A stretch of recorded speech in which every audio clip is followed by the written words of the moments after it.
Estamos nesse mês tratando do tema reciclar a fé, recicle a sua fé. E quando tratamos de fé, inevitavelmente somos levados a este universo de que trata esta intenção da alma, que é a fé. E às vezes existem grandes contradições na nossa vida a respeito da fé, daquilo que trata a fé. Até onde vai a nossa fé? Até onde começa a nossa fé e começam as nossas atitudes? Onde terminam as nossas atitudes e inicia a nossa fé? E às vezes ficamos como que perdidos neste limite muito difícil de ser compreendido entre as atitudes e a fé. E é sobre as atitudes que eu gostaria de conversar com os irmãos e irmãs nesta noite. E lembrar que atitudes têm poder. As atitudes têm poder. A religiosidade popular brasileira tenta, com seus trabalhos e despachos, influenciar as divindades. Isso acontece nas religiões chamadas afro-brasileiras, Umbanda, Candomblé. Os despachos servem, de certa maneira, para influenciar a divindade. Aliás, esta prática é antiga, a de influenciar ou tentar influenciar a divindade. Esta é uma prática milenar. Inúmeros povos fazem cerimônias para fazer com que suas divindades sejam movidas em seu favor.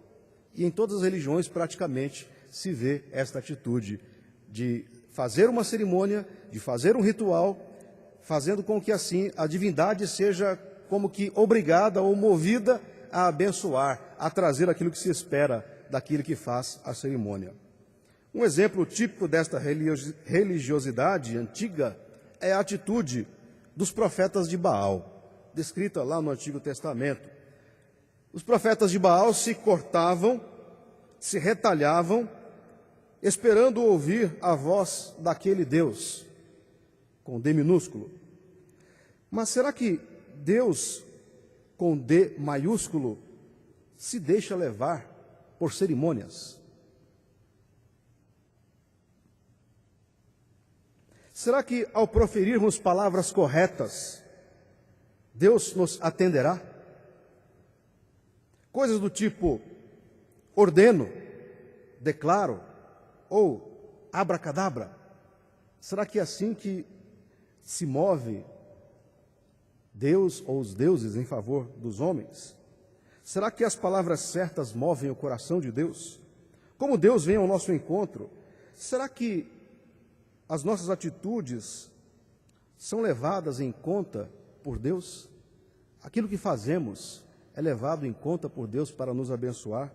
É sobre isso que gostaria de conversar nesta noite. Esta aparente contradição entre a fé e as nossas atitudes, e às vezes nos esquecemos de que vivemos no mundo da fé, mas que as nossas atitudes também possuem poder, e elas podem, com certeza, nos influenciar muito mais ainda do que as palavras daquilo que dizemos ou proferimos. No texto que nós lemos, é uma narrativa muito interessante. Caleb requerendo a sua herança, o Monte Hebrom. E na narrativa desse texto nós vamos meditar a respeito de atitudes que de fato podem influenciar a nossa vida. Porque onde há pessimismo, o desânimo reina. Para entendermos melhor o contexto desse texto que nós acabamos de ler, precisamos nos reportar ao texto de Números 25:33, quando os espias vão à terra que Deus havia prometido a eles, e depois que os espias vão até a terra prometida e retornam de lá para contar o que viram. A maior parte, diz os espias, a maior parte das cidades é muito fortificada. Isso faz com que eles mesmos digam que aos próprios olhos eram como que gafanhotos, porque os povos, os homens eram gigantes, e eles se viam como gafanhotos diante daquelas populações, diante dos anaquistas, um povo gigante, que habitava aquelas terras. Em resumo, diante da dificuldade, o grupo de espias ou espiadores, hoje talvez os chamássemos de olheiros, manifestou um sentimento conhecido por muitos ainda hoje, o pessimismo. O pessimismo. O pessimismo é uma atitude frente à vida que pode gerar uma série de outros sentimentos e uma série de outras atitudes profundamente prejudiciais a cada um de nós. E essa atitude do pessimismo pode, com certeza, nos levar a grandes tristezas e decepções. E essa atitude, o pessimismo, de certa maneira, está em combate com a fé que nós queremos produzir na nossa vida. Essa dinâmica entre a fé e as nossas atitudes frente a ela e frente à realidade é que faz com que a gente, às vezes, se perca nisso. O pessimista, por conta de sua atitude, é tolhido do vigor, da beleza e da grande aventura que é a vida. A vida é uma grande aventura a ser vivida com Deus. Mas o pessimismo torna aleijada a criatividade, a esperança e, por fim, a própria fé. O pessimismo faz com que a pessoa não consiga enxergar absolutamente nenhuma de suas possibilidades, porque todos nós as temos. Mas o pessimista não consegue observar as suas próprias aptidões, nenhum de seus talentos. A única coisa que consegue enxergar são as dificuldades inerentes ao fato observado, à circunstância. O pessimista não consegue observar nada de bom daquilo que ele está vendo. Ao contrário, somente ele consegue ver coisas ruins. E isso, de certa forma, toma conta de toda a sua vida e o faz murchar diante dela e diante da fé. Quando analisa as dificuldades e não consegue observar outra coisa que não a própria dificuldade, acaba desistindo. Torna-se desanimado diante da vida, diante dos projetos que se apresentam naturalmente e mesmo os projetos propostos por Deus. O pessimista acaba se esmorecendo diante dos próprios desafios que Deus coloca na vida. Normalmente o pessimista tem dificuldade de começar qualquer coisa, pois antes mesmo de iniciá-la, já acha que não dará certo. Ao pessimista, as possibilidades positivas são sempre quase nulas. Ao pessimista, a possibilidade da coisa dar certo é sempre zero. Ao contrário, isso pode fazer uma grande diferença na vida. Conta-se que 2 irmãos, meninos, voltavam da escola para casa. Moravam numa cidadezinha do interior. Meninos de talvez 8, 10 anos. Um era muito otimista, naturalmente otimista, e o outro também naturalmente muito pessimista. E quando chegaram no portão do quintal da casa onde moravam, viram sobre o gramado uma certa quantia de estrume de cavalo. O pessimista foi logo olhando aquilo e dizendo: que horror, que coisa horrível, quem foi que permitiu isso em nosso quintal? O irmão otimista foi logo dizendo: oba, ganhei um cavalo.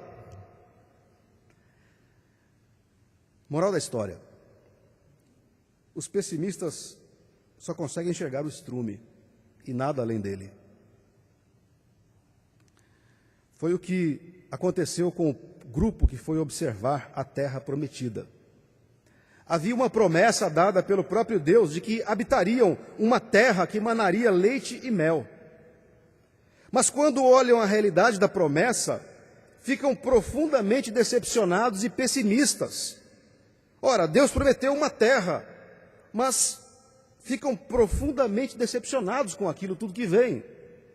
Com certeza, a leitura que fizeram era a de que não havia a mínima possibilidade de habitarem aquela terra.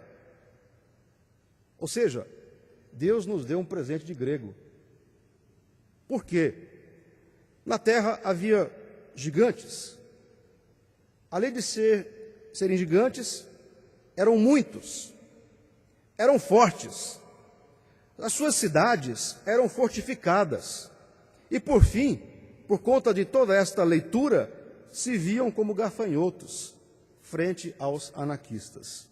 Diante desta realidade, desanimaram completamente. Perderam a esperança de que ali, de fato, seria a terra que emanaria leite e mel, a terra prometida. Onde há pessimismo, o desânimo reina. A vida esmorece. Mas os problemas não param aí, pois segundo o Salmo 42, versículo 7, um abismo puxa outro. Porque, em segundo lugar, quando há desânimo, floresce o medo. De acordo com o versículo 8 do texto que nós lemos, o relato dos espias pessimistas fez deles homens que começaram a nutrir um sentimento de desânimo diante de toda aquela situação. Com certeza, perderam o incentivo e o ânimo de avançar sobre a terra e tomar posse dela. E o desânimo, criado pelo pessimismo, fez com que todo o povo ficasse profundamente amedrontado. Ou seja, os espias, além de observarem a terra e se virem como gafanhotos e olharem para aquilo tudo com profundo pessimismo, influenciaram todo o povo de Israel, que também ficou profundamente amedrontado. Eles influenciaram negativamente todas as pessoas à sua volta. As pessoas à sua volta ficaram tão ou mais amedrontadas que eles, que viram os gigantes. Isso, de certa forma, é muito natural. Afinal de contas, ouviram um relato desanimador. Gigantes, cidades fortificadas, tudo isso fez com que naturalmente houvesse um terrível sentimento de terror por parte do povo. Às vezes, o medo é um sentimento benéfico. Nos priva de uma série de outras consequências desagradáveis. No entanto, em outros momentos, o medo pode ser a atitude que nos priva de alcançar o que almejamos. Parece ser esse o caso. Na narrativa de Números 14, depois do relato dos espias, toda a congregação de Israel chorou a noite inteira, um texto que nós não lemos, e começaram a murmurar contra Moisés. Diz assim: quem dera tivéssemos morrido no Egito, ou nesse deserto, porque o Senhor está nos trazendo para esta terra só para nos deixar cair a espada. Nossas mulheres e nossos filhos serão tomados com despojo de guerra. Não seria melhor voltar para o Egito? E disseram uns aos outros: escolheremos um chefe e voltaremos ao Egito. Em nossa vida acontece a mesma coisa. Quando não conseguimos enxergar a ação de Deus, e isso tem que ser feito pela fé, e isso é com atitude de fé. Quando não enxergamos a ação de Deus nas situações que aparentemente se transformam em verdadeiros gigantes à nossa frente, nós nos desanimamos. Talvez você já tenha passado por uma situação assim, diante de uma grande dificuldade, que parece um gigante se avolumando diante de você. Naturalmente, a tentativa é de se esmorecer, de desanimar. Isso é humano. Parece o problema maior, se torna maior que todas as nossas forças. Isso me faz lembrar Dom Quixote de la Mancha, que em seus devaneios lutava com moinhos de ventos, supondo serem eles gigantes. Quando ficamos desanimados diante da vida, ficamos meio quixotescos. Parece os problemas ficam maiores. Parece os problemas se agigantam diante de nós.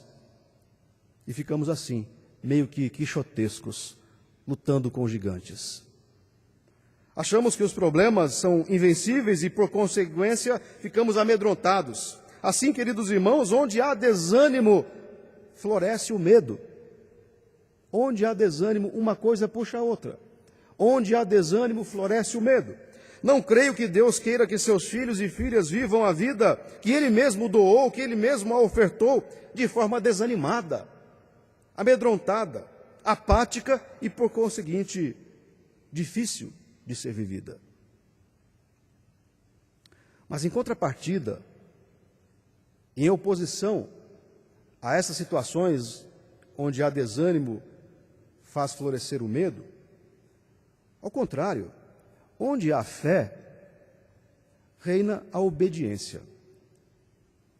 De acordo com Hebreus, capítulo 1, versículo 1, a fé é a certeza daquilo que esperamos e a prova das coisas que não vemos.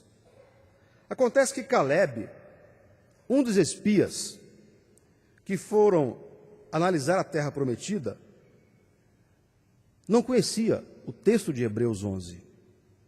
Claro, ele não havia ainda sido escrito.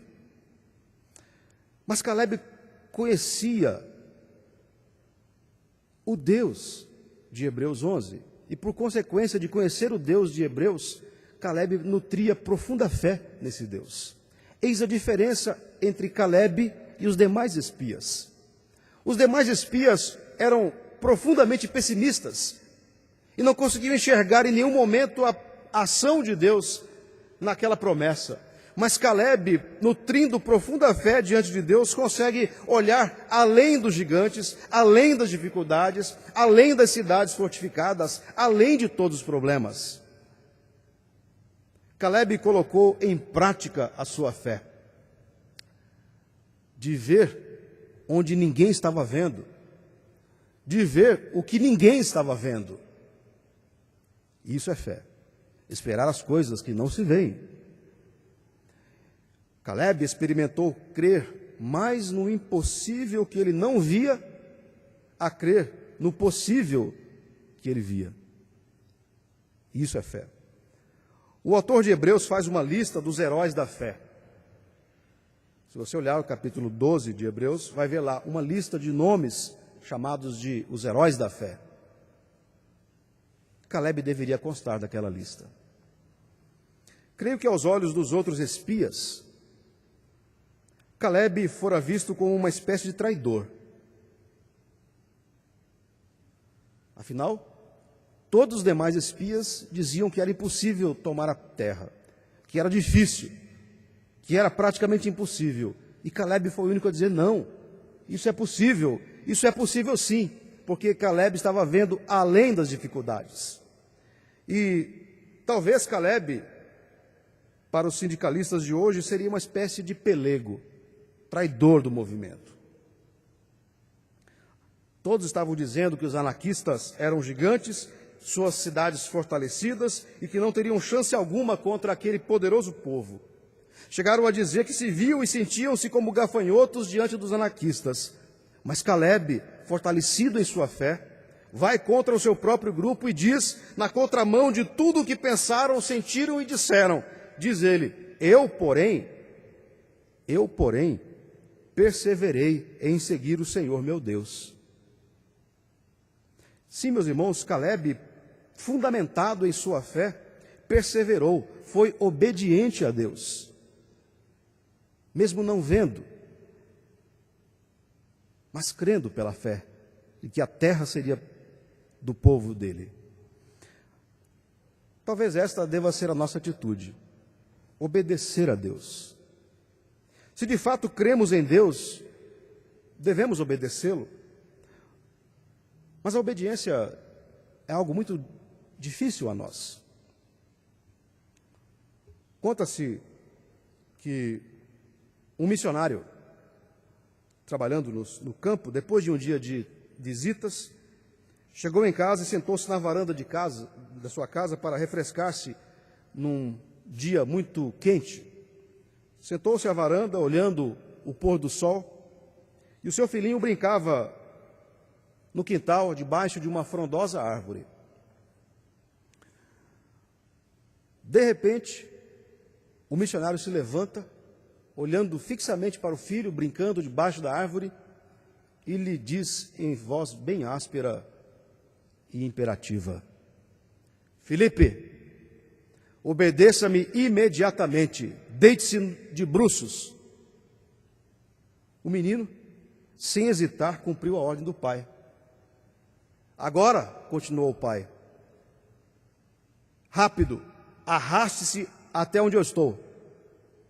O menino cumpre a ordem do pai e, quando se levanta aos seus pés, o pai lhe mostra uma enorme serpente que estava na árvore, pronta a lhe dar o bote.